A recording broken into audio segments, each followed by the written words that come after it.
Has self-care ever been an issue for you? If so, you're like most people.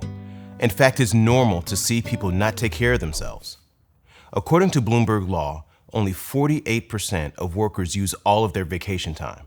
Master teacher Eckhart Tolle suggests that the majority of us have thoughts that are primarily focused on the past or the future, rather than the present moment.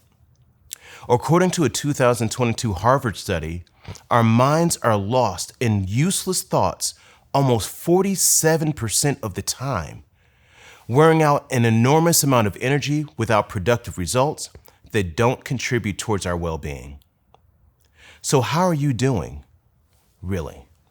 In this course, you will learn some practical tools to help you hit pause to life and to be present with yourself. Practicing presence to center your body and mind is often difficult, especially after being on autopilot for so long. So hit the pause button every now and then and focus on where you are, what you're doing, and how you feel. This can help you guide your emotions rather than your emotions guiding you. Think of it this way. What would happen to a car if a driver never checked the dashboard before driving? The dashboard tells the driver what is going on in the car. Failure to check it will not only impact the car's performance over time, but could also keep a driver from getting to their destination.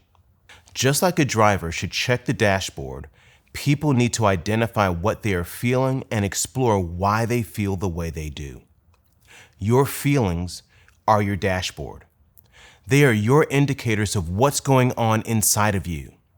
But they're not designed to guide or control you. They are simply telling you what's happening inside you that may need attention. Now you're going to hear from some of my friends as they share some stories and some essential tools to be present right now.